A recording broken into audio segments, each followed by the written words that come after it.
Hello everyone, I'm Karen Itin, and today we're here for Creative Business Tip Tuesday. So every Tuesday I'm going to come on and help you to learn more about creating your own business and some tips to get started. So today I have a little project going on, so I thought I'd share it with you. And it's always hard to know what product to make unless you already have a product. But for most people, it's hard to find a product that they can call their own. And what you have to do is to find, like a prototype. Find something that it is that you really like maybe if it's a t-shirt or if it's a hat or if it's some sort of jewelry that you like, or there's a painting that you really like and you fell in love with it and you'd love to do the same thing. Whatever it is. My background happens to be sewing for the most part, but I do make jewelry and do artwork and a lot of other things. So I'm very creative in a lot of different areas.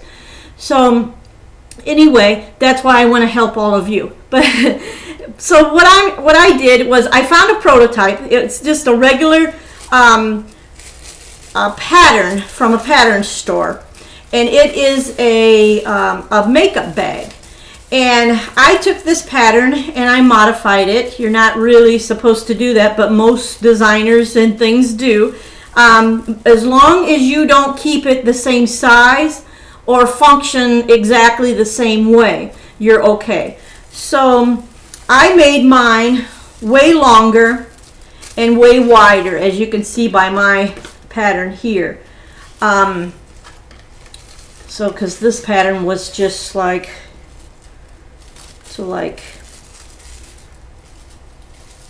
there. So anyway, so I made it about 2 inches longer for my pattern. So that's the gusset that goes on the bottom. This is the gusset that goes on the bottom of the bag.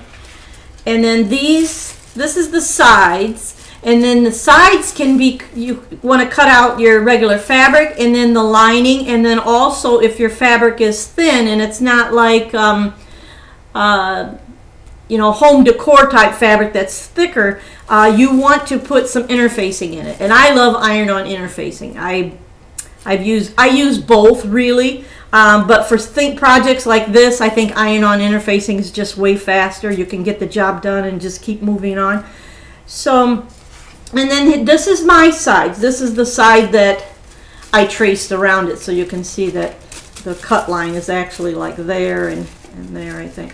But anyway, I made mine a little bit wider and a little bit taller, so it's a little bit different.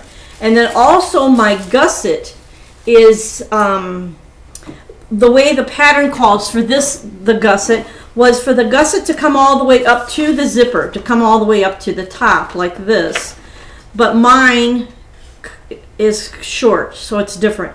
So it's down here and it has a little pleat in it. So I'll show you the bag. But anyway, this is my pattern piece, and I cut out my lining and I put iron-on interfacing on it. So there's my lining. I'll go on the inside, and then here are my two outside fabric pieces. So we'll be putting that together. And then this is my gusset, this is my lining, and then this is my fabric. And I should have put interfacing on that, but I didn't. I forgot. So anyway, but here is I cut it out without the gusset. I have to sew my lining by hand yet. I would sew it on the machine, but I only had this 7-inch zipper, and it really takes a 9-inch zipper, so I could have sewed all the way around, but right here there's like a little spot that doesn't have the zipper, so I'll have to probably hand stitch that. But anyway, you get the idea. Anyway, this is without the gusset, and I just kind of wanted to see what size it was, and so that's what size it come out to be without the gusset. And then I like a makeup bag that actually sits on my vanity. It sits, it doesn't like this can't really sit. It just lays like that, and you have to like unfold and look and peek, and I'm always on the go and pretty fast motion person. So I wanted it to be able to sit. I like the gusset idea, and that's why I made the gusset wider so it would stand up by itself, and you can see in the bag, and you can look and find, your makeup, your blush or your eyeshadow or eyeliner, whatever. So that's why I decided to do it this way. And these are just practice sample ones until I get my pattern, so they're kind of like prototypes, and then now I know what I have to do. So I'll have to put some interfacing on this. But I wanted to show you, how you can make something from an already existing product, just as long as you change it in every way that you can. And then another thing that you can do is to make it personalized. You can have your logo for your business digitized, and you can make it smaller, have them make it smaller, and you can digitize your logo on everything soft products that you make, and that also represents your business, and it stands out that it's your product. So that's a very good way to make it your own. So we talked about modifying the pattern and making changes onto a hard copy because of the thinner one, it gives up pretty easily. So you want to make a hard copy. And then you can just fold this and put it like in a big Ziploc bag and then write on there what it is. So then you can have all your patterns and you know where to go for it. You have them all together, So let's see. And then you'll also want to think about, if you go to sell your products, you'll want to think about packaging your products. You'll want to, package them in a way that represents you and your business, however it is you want to present them to the customer. What I do is I wrap a lot of my soft products and clothing and things that I sell in tissue paper, and I usually get some kind of cute prints of tissue paper. I buy it wholesale, and I can pick and choose what prints I want. I have a lot of solid colors too, like pastel colors and stuff, and it just seems pretty when they receive it. You want them to have a good experience. That's what selling is all about. When the person receives, you're selling it, but when they receive it, they're on the other end looking at it at a different perspective than what you are. So you don't just want to sell products and just throw them in a box and just be done with it. No, you want to present it well so that those customers tell other people, and then they get on your website and they start buying from you, or they'll reorder again. If you sell something and you package it kind of shabby, good chances they probably won't come back to you. They'll go elsewhere because they want that fulfillment. They want that experience of having something really cute and pretty to open, for women anyway. I don't know about men, but but for the majority. And so you have to think about all that. And then another thing that I do is I make up some cute little stamps. I bought this little cutter from Joann Fabrics, and I just bought another one yesterday, and it's kind of it's scalloped around the edges. And then I can put a little hole in there, and then I can cut cardstock, and then I can put a little rivet in there. And then what I like to do is I love stamping, so I'll stamp on there, and then I'll write a nice little note on there. Thank you, so-and-so, get their first name from the email packaging slip, and, make it a little bit personalized for them, And so I like to do that. And then I also like to give a free gift. And here lately I've been giving just a little pair of earrings, very simple earrings that I make, pierced earrings. So I put those in a little organza bag, or you can just wrap it in tissue paper, but you want to take if it's real small product, you'll want to like tape it to the note card or tape it to the product itself so it doesn't get lost in the packaging, in the tissue paper when they start to open it and they get excited and all that. So I do that. Once in a while I have this little air freshener, little oil type thing, and I'll take the note card and I will put a little bit of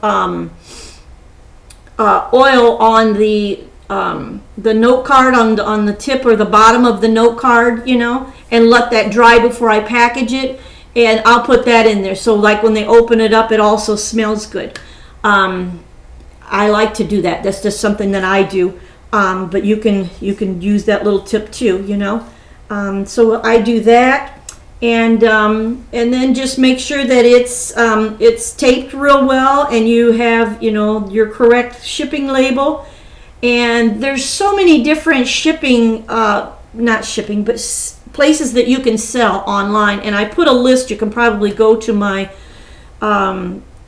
the bottom of my page, and there's a whole list of different places to sell on. And what I would suggest is, if you're just getting started, that you would choose the ones that don't cost you anything. They don't charge you until you sell something. That's the best way. So you're not paying all those monthly fees and you're not selling yet. You know, so I would suggest do it that way, where you just pick the ones that don't charge you until you do sell. And then they just take their percentage, or they charge you a monthly fee, whichever it is. And then as you get going, then you can go on multiple sites that, you know, that you pay a fee when you're earning, you know. Then you can spread out a little more and start doing that. I'm going to just run to the iron real quick. Well, let me cut out first. Let me cut out this interfacing for this. And for those who don't know how to cut out a pattern, I'm going to show you right now. So we need the interfacing for the backing of that. And the interfacing just makes it a little bit stiff, a little bit stiffer, so it will hold up a little better and it will stand up a little better. So what we need is this iron-on interfacing, and you buy it by the yard. And I only need one piece, so I need just one layer here. If I can hold this on the machine and not fall. There we go. All right, so let's try to do this. And a lot of times when I have my hard copy, I'll take a pencil and I just trace the pattern. I just trace all around it and then I cut it.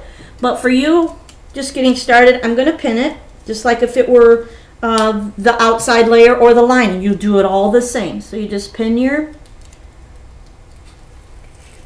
and for me, I would only use 2 pins, but for you, I'm going to show you to do probably 4 pins. You want to have at least 4 sides pinned on here. And then you just cut it out.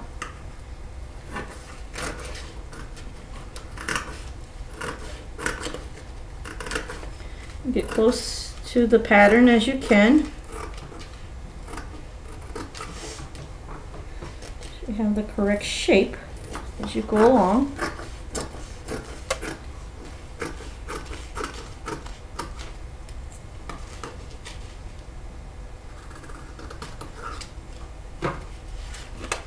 There's so many different ideas out there that you could, you know, create a pattern that's all of your own. You know, there's tons of different things, and depending on what it is you're into, you know, even if it's like jewelry or whatever, you can, you know, buy the one piece of jewelry that you really like and you'd like to create it, but maybe add a little to it or take away something, so it's not someone else's. You know, it doesn't look just like someone else's. Okay, we're going to take our pins out, and if you don't mind, I'm going to run to my iron real quick. It'll take me 1 second to, you see my dog in the background, she just snuck in here.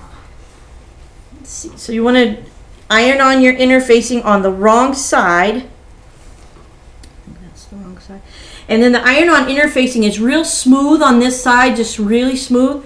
And then on this other side, the wrong side, it's like bumpy. So you know which way it goes. So the bumpy side goes onto the wrong side of your fabric. And then I'm going to press it real quick. And we can try to put this together.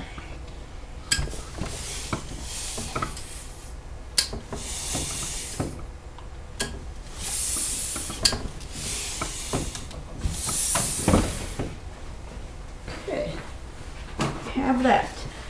All right. Then I just have regular cotton thread on here, which is fine. So the best way to do it is get the pattern out of our way.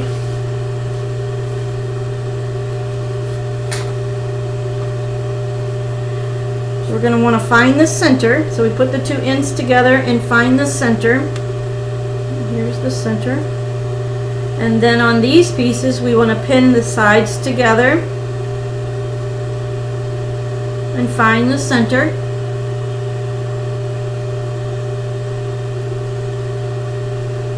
There's your center. And then the same thing on this one. Pin it. Good. Find your center. Like that. Okay. Mark that one so good. Alright. Alright, so then we're going to line this up. So we're going to line up our centers. You have the gusset center and the other, the lining centered. We can pin it there. And then we'll start to pin it a little bit around this curve, just so we know how much it's going to take up.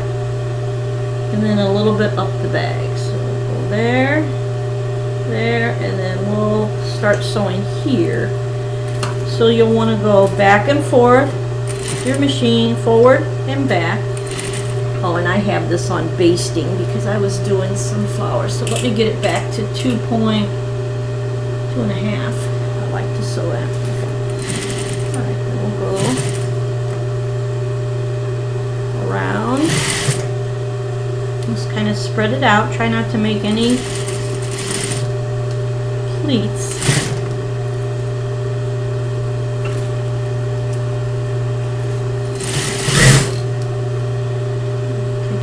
Out now. Now you have a good idea of how to go around the curve. You have to put your needle down and turn it just slightly to get around the curve. Down again.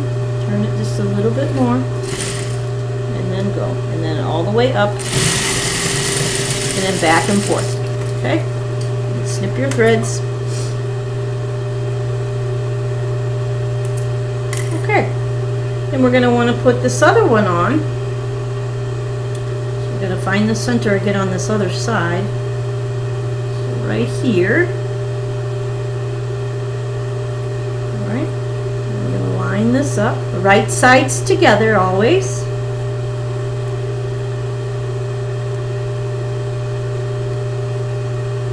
Alright. Start making the curve. Put a couple pins in there as you need them.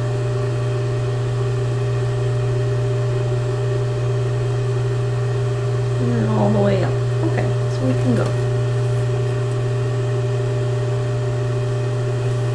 back and forth, down the side. I'm going to go around the curve.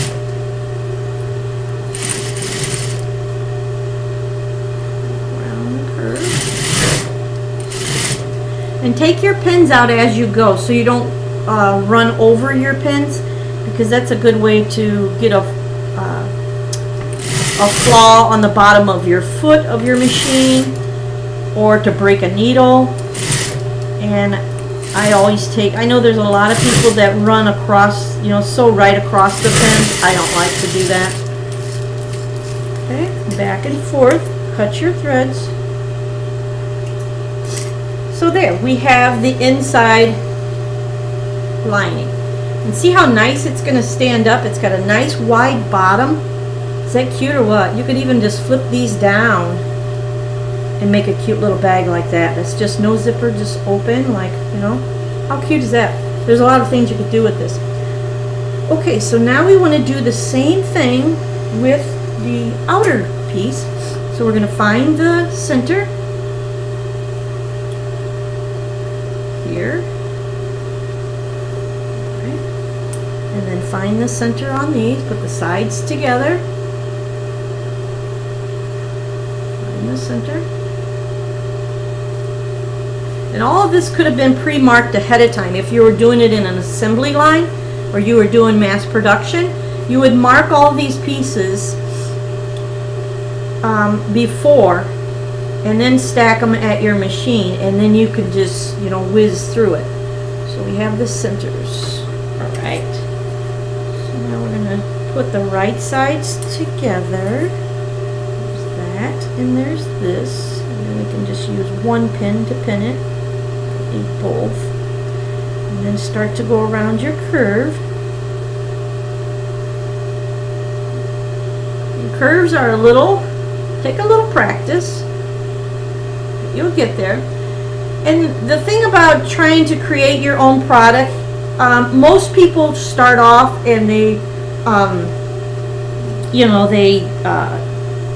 start off with one product, and then they get bored with it, and then they go on to the other, and then they try something else, and they try something else, and they never stick with one thing long enough to like really mass produce it.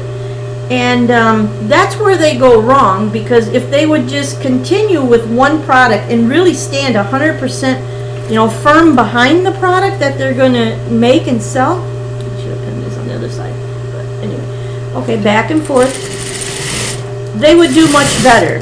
So stick with one product long enough to really get some good sales out of it, and to make sure that it sells, and to do your research on what is selling like that. Is there another product out there like that? What is the price point that they're selling it at? How could you make it better? All that goes into creating your product. To do a little research on it, and to make sure no one else is selling it, and not selling it the same thing that you want to sell. You want to sell something different and better. So in this product, I feel I'm making it better, because the other one, the gusset was so narrow. This is the white gusset. Was so narrow, I don't think it would have stood up. So, all right, now we got to find our middle of these two. Into the fold, and then that's our middle, and then right sides together, place our middle here. We need one pin there, and then begin to go around your curve. So if you're making doll clothes, or you're making coats for dogs or cats, or whatever it is, if you find a pattern that you really like, and there's ways that you could modify it. I mean, even if you reach out to me and ask me my opinion, or how would you go about modifying it to make it your own, I'd be more than happy to talk to you and to help you. So you can, get a product that you can sell for your own, your own income. Okay. Alright, we're going to go back and forth. Take out the pins as we go. Down the side seam here. And around that curve. I just love this print. I think this print is so cute.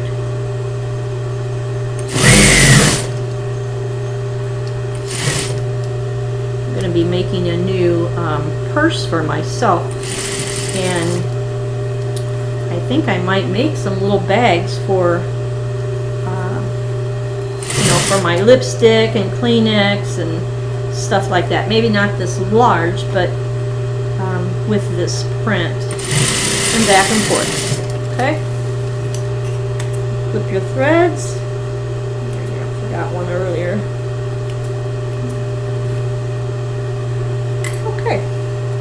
See how nice that is? You can tell how it stands up. Well, it's not bad, but with the interfacing, how much firmer it is. Can you see the difference? See how flimsy this is? Comparable?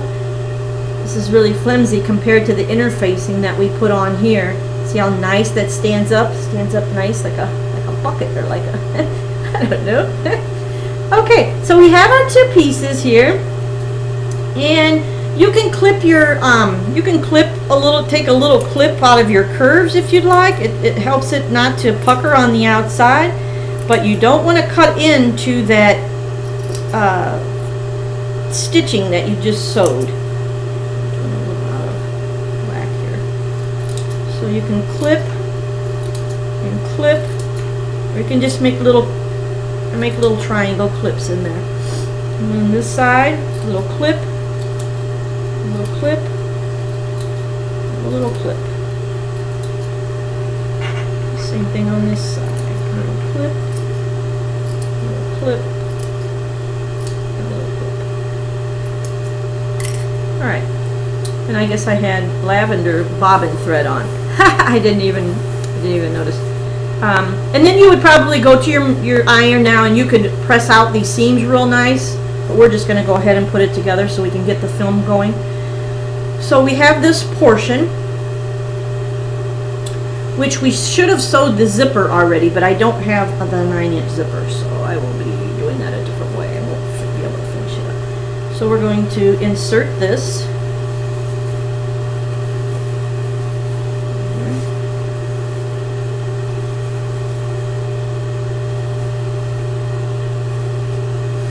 Maybe I won't make a zipper in this one. I'll do something different.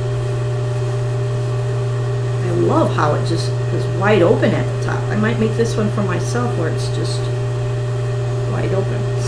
If you were going to make it with a zipper, you would have put the zipper in first, and it would have gone, you would have folded back these sides about 1/2 inch, and you would have sewed the zipper right here before you sewed the rest of it together.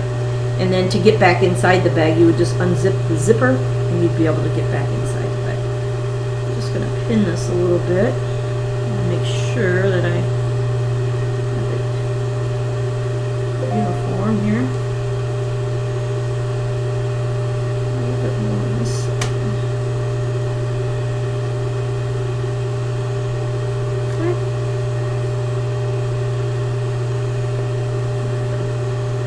Yeah, that's good. All right.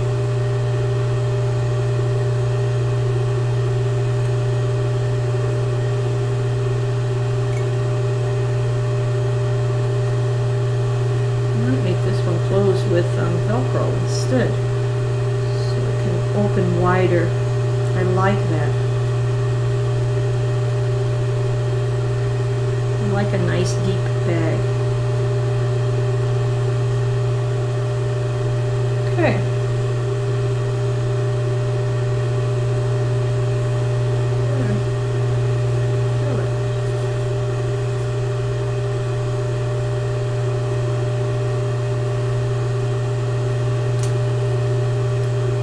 What you can also do is go down in the bottom of the bag and take the 2 seams, the lining and the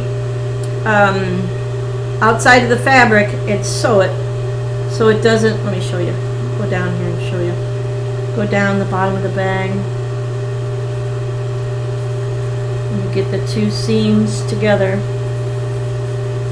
from the outside pretty fabric and then the inside, and you just take those seams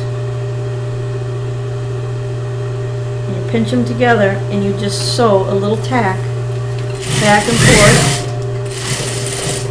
That way your makeup, when you go to pull your makeup out, the lining won't come out with you. Let's do this side too while we're at it. Okay, and we'll finish these edges, and then I think I'm going to Velcro this bag because I want to keep this one for myself, I believe. And I like how wide open it is. Same thing on this side. Back and forth. Just run it a little ways.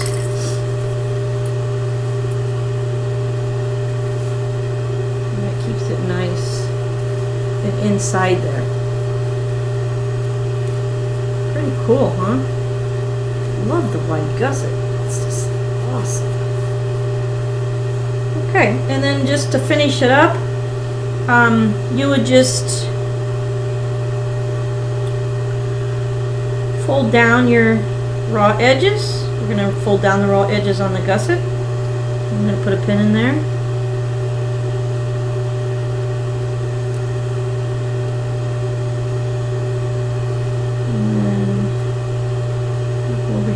Corner and do the same thing. Pull down your raw edge.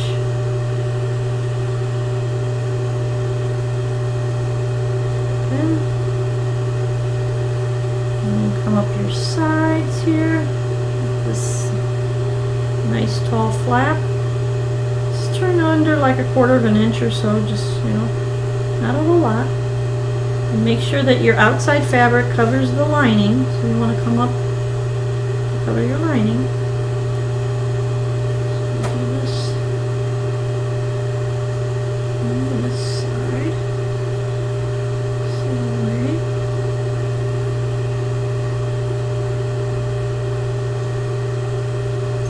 Cute, cute, cute. And then up.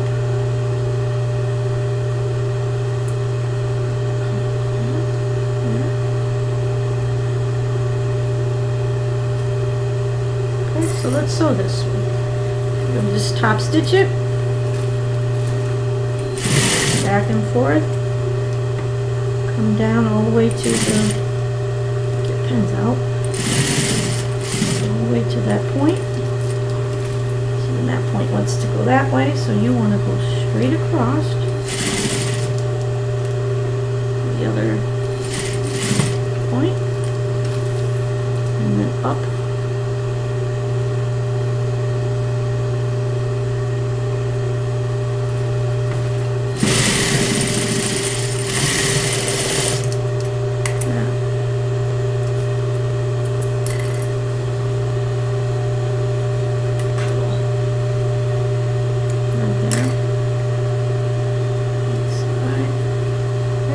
This side the same way.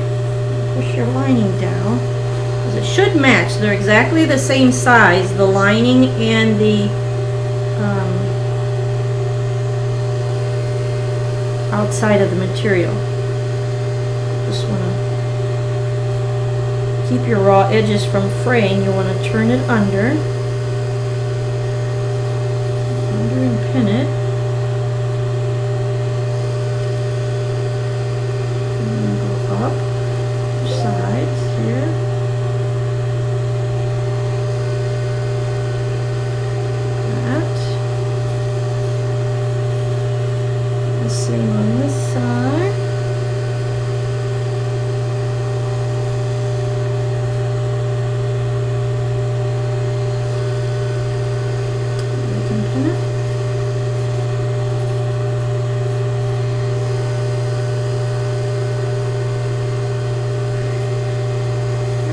Sew it, top stitch it.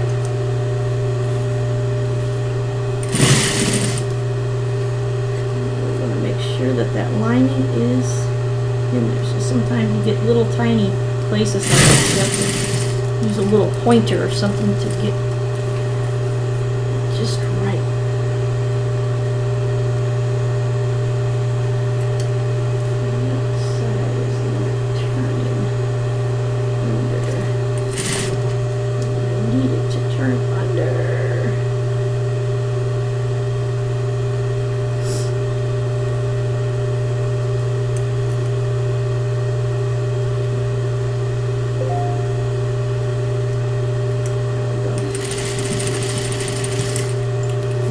Seam, put your needle down, and then you're going to go up this other side, turning your 1/4 of an inch or so. Make sure you're matching at the top. Okay. So there you have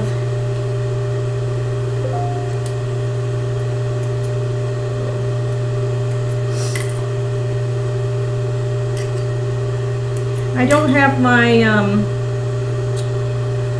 going to stitch this down, but I don't have my Velcro cut. But I'll put Velcro on the top of here.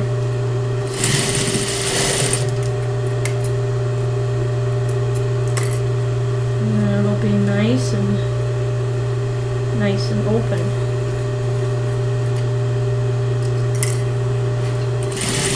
Will just hold all the layers together, and then I can get a good measurement on how long I need my Velcro to be. And I ran out of bobbin thread, so let me replace that. Let's see.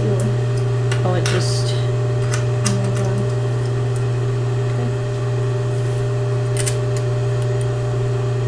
And you got to pull your thread up, pull the loop up. There we go. You got to have 2 threads. There you go. All right, let's try again.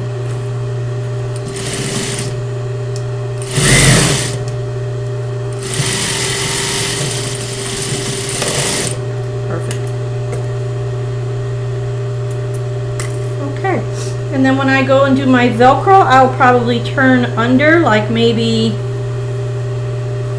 3/4 of an inch or an inch. So I'll do it like that. And then here.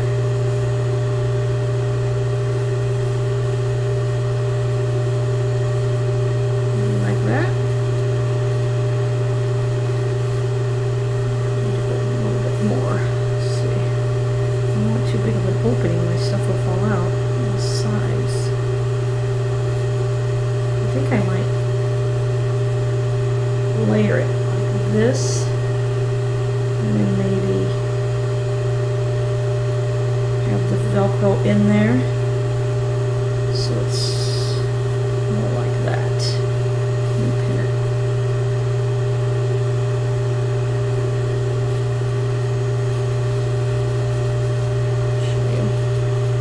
I'll show you what I'm thinking.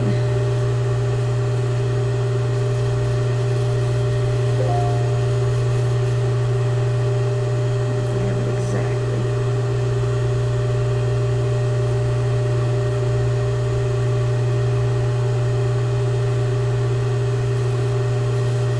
Yeah. I got one pinned a little more than the other one.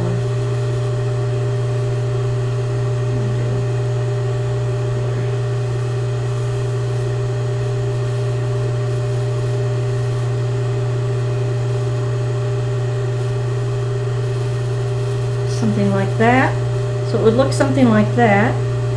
And then if I did a flower, excuse me one second. Let's see here. We could do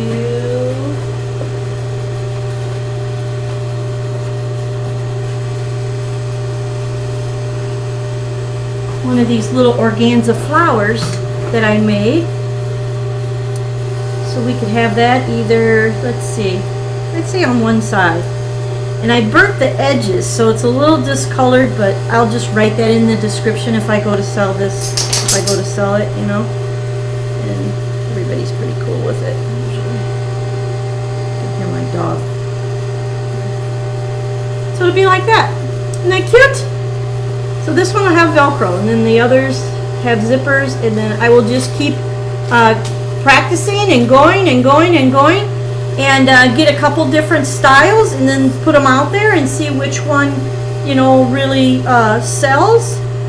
And that's how you get started. You just, you know, you start from scratch and you do, you know, the best you can, and you know, and make, you know, whatever it is you want to create and make.